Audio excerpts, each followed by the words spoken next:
Halo teman-teman pecinta catur, selamat datang kembali di Rahek Chess Channel. Kali ini saya akan bagikan sebuah partai antara Akiba Rubinstein melawan Bartosz Kiewicz pada tahun 1897. Partai ini merupakan partai pertama yang dipublish dari partainya Akiba Rubinstein.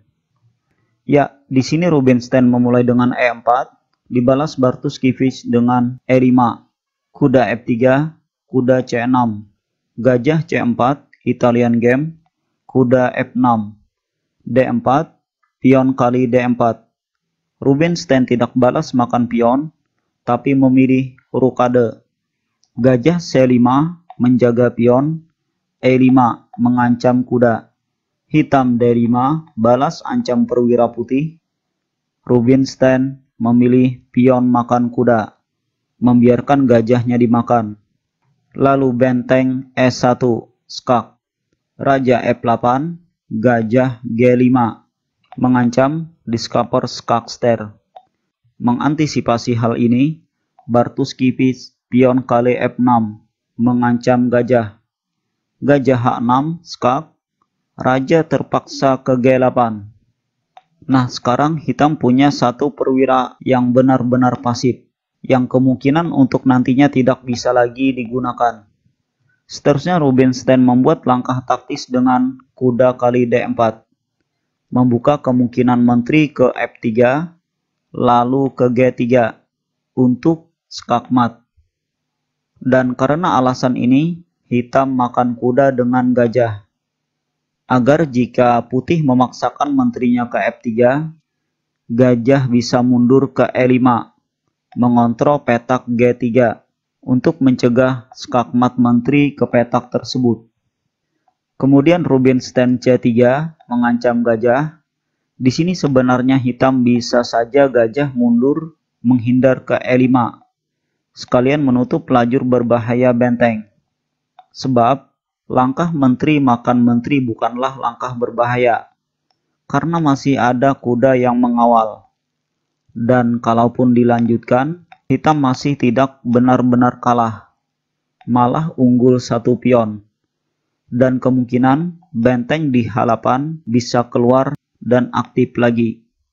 Namun di sini hitam lebih memilih langkah lain dengan gajah satunya ke F5, membuka pile benteng, untuk memperkuat penjagaan pile bawah. Selanjutnya pion makan gajah, kuda makan pion, sekalian mengontrol petak F3 dari kemungkinan menteri ke petak tersebut. Rubinstein kuda C3, gajah mundur ke G6, menutup lajur raja. Dan di posisi ini, Rubinstein membuat kejutan dengan benteng E8, skak, mengalihkan penjagaan kuda oleh menteri yang harus makan benteng. Dan Rubinstein menteri makan kuda, mengancam pion F6 untuk skakmat. Menteri E5 menutup dan menjaga pion, sekalian menantang pertukaran. Tapi Rubinstein kuda D5. Di posisi ini Bartosz Kiewicz menyerah, karena kalau menteri makan menteri gratis putih, pastinya kuda E7, skakmat. Nah, lalu bagaimana jika di posisi ini menteri makan kuda? Ini pun hanya bertahan sementara. Putih tidak akan balas makan menteri, tapi makan pion F6, mengancam skakmat di G7. Dan di sini langkah-langkah yang tersisa hanya untuk memperlambat skakmat, seperti menteri ke E5 dan putih menteri makan menteri. Kemudian F6, menteri kali F6. Sekarang tidak ada lagi langkah yang bisa mencegah atau memperlambat skakmat. Ya, jadi inilah salah satu partainya Akiba Rubinstein ketika melawan Bartosz Kiewicz. Ya, sekian video dari saya. Kalau teman-teman menyukai video ini silahkan share ke teman-teman yang lain. Terima kasih atas like dan komentarnya. Salam pecinta catur.